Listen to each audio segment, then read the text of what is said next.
We're coming back on the topic of what it's like after you've already fought for your life, you've won the fight for your life. Um, then what kind of battle do you have to go through to prove your own innocence? Okay. Well, the first thing they did after they questioned me and they did their investigation and they talked to all their buddies, they took me before the grand jury. Now, you can appear before the grand jury and testify if you so desire. And actually, I was going to.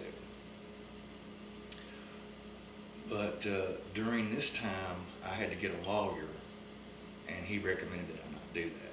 So anyway, I didn't go testify on my behalf before the grand jury.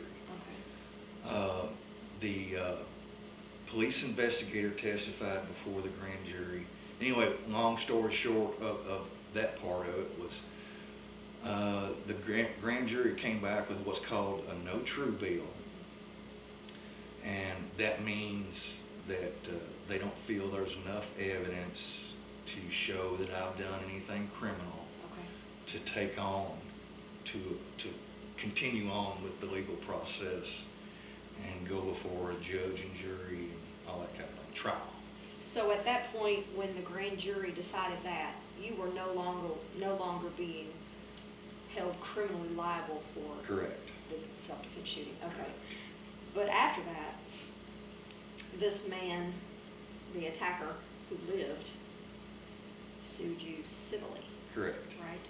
Correct. For damages. For $200 million. $200 million. Yeah. He places a very high value on That's true. his intestinal tract. I couldn't even, when I saw that number, I was like, That's a lot of zeros. Yeah. I didn't even realize how many zeros there was. I got my glasses out and everything. I went, I ain't seeing this right. But yeah, he sued me civilly. That's still going on, actually. How long has it been? It's been over 2 years. 2 years. The lawyers drag this out. Mm-hmm. See, this is why you need a lawyer that knows gun laws, for one thing. Right. And one that's going to fight for you. And I have a problem with lawyers because to me their main interest is not in helping you. Right. It's in how much money can we make off of this. And the longer it goes on, the more money we make. So there's not really I don't see any incentive for them to get this over quick. So I've been dealing with this stress for over 2 years, and it's taken its toll, I gotta say. I've seen a lot of the work you've done. You were showing me earlier file after file of work that you've done to compile evidence and to show, lack of consistency in this man's story. And apparently your lawyer's not really doing that. No. But you are going to the trouble to take all this and put it together, and you actually planned your own deposition Correct. and everything. It's my life, and I just can't hand that over to somebody else because they ain't got in it what I got in it.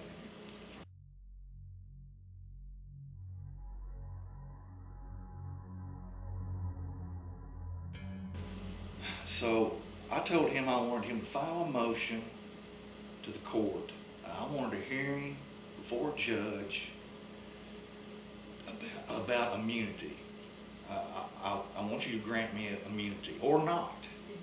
Mm-hmm. If they grant me immunity, it's done. Yes. If not, then it goes on. Right. But the more I researched it, and the more it was confirmed that yes, this is a legitimate way to go. So I called or didn't call him, I sent him an email, and I told him I want you to file a motion and get me a hearing before a judge. First thing he does is call the other dude's lawyer. And I understand about the professional courtesy and all that, but to me it appears more to be professional conspiracy.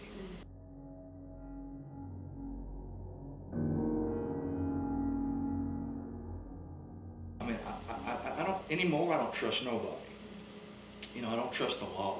I don't trust the police, nobody's going to help you. So I guess that's my point. You have to have your own back. Right, right. Because they'll eat you alive.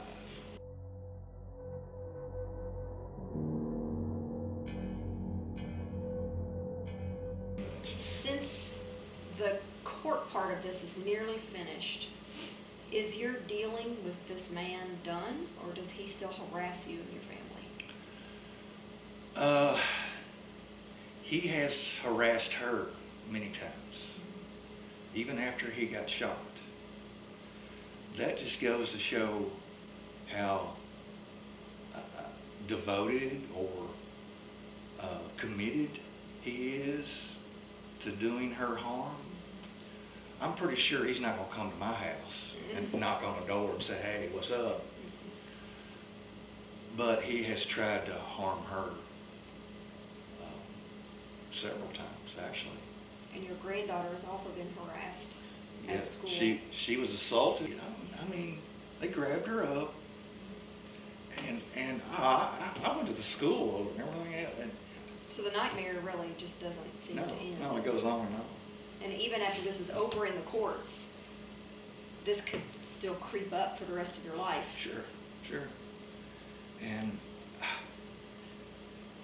I hardly leave the house anymore because I'm actually afraid that someday I might accidentally cross his path. And You live in the same town. Yeah. And I'm just not sure how I could handle it. I don't know. I'm pretty sure he's not gonna confront me, although you never know.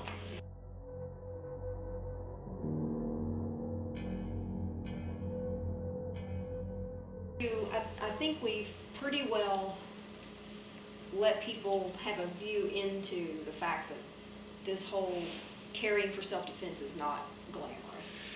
There ain't nothing glamorous about it. It can, even though you save your own life and the life of someone else, 2 lives, by your actions, it can actually claim life as you knew it. Your Right. life now is radically different than it was before. Yes. You probably don't sleep very well, do you? No. And when you do sleep, 2 to 3 hours at a time. your health, you said you had high blood pressure now, and you're having to take antidepressants, and you've got post-traumatic stress disorder. So it's affected they you. say that. I've been in the medical field. I guess you could call it that. I don't know. I just think that they use that way too much. Could be. But it's affected me. I'll say that.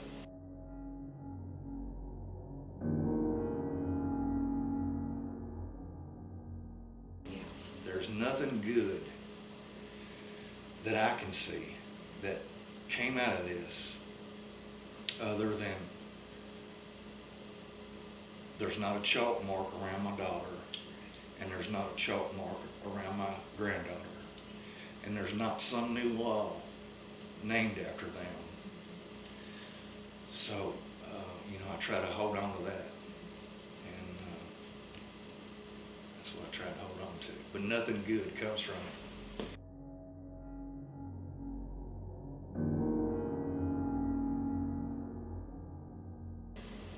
For those people out there who have concealed carry permits and don't carry their guns, that morning when you got up and took your shower and put your clothes on, were you thinking, something's bad gonna go down, I gotta carry my gun today? No.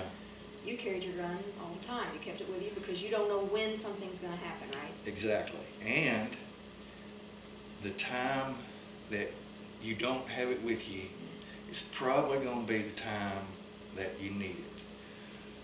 Like I say, when I leave home and I don't have my cell phone and I don't have my weapon with me, I don't feel like I'm dressed. Right. So if you're going to go to the trouble and the effort, and you're really interested in protecting yourself or those you care about, you have to be committed to it, because if you don't, like I say, the one time that you aren't ready is going to be the time that you'll need it, and you'll regret that the rest of your life. So, but once again, if there's any way you can get around having to go there, Right. Last resort. I would suggest that you run just as fast as you can. Yeah. Use other weapons. Right. Non-lethal ones if you can. But I mean, I understand that, especially if you're a woman, they're not going to have any sympathy on you. They're not going to, give you a timeout or.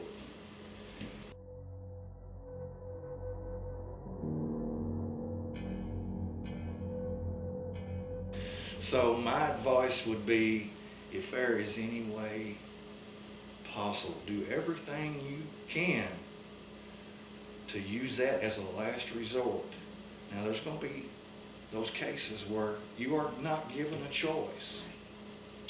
And you have to do what you have to do. There's a saying that it's better to be judged by 12 than carried by 6, or whatever that saying is. And there's a whole lot of truth to that, but it ruins your life. And I hope that's what people take away from this, is it's not glamorous. There's nothing fun about it. I feel no pride. There's nothing good. I cannot say, other than my daughter and my granddaughter's okay, there's nothing good about it. The end.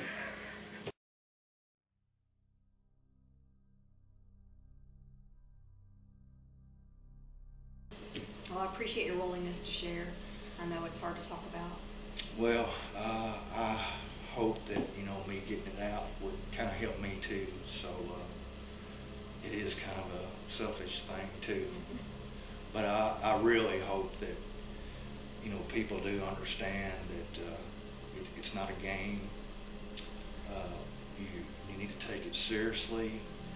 And when daddy preaches at you about check, check, check, and check again, don't be complaining about that. Just always think safety. I know you preach that, and I've seen how you take care of your people, and I'm quite impressed by what you do. And I'm glad there's people like you that do what they can to help others. And anyway, take it seriously. Take it seriously. And call her. It's a training. Because I sent my daughter to her, and I'm glad I did. I'm really glad I did. Because one, you were compassionate, and if I'd sent her to some guy's class, you're a woman, all that you have to deal with the guy's ego and all that. Anyway, don't get me off on that. All right, the end. Is it the end? Thank you. You're welcome.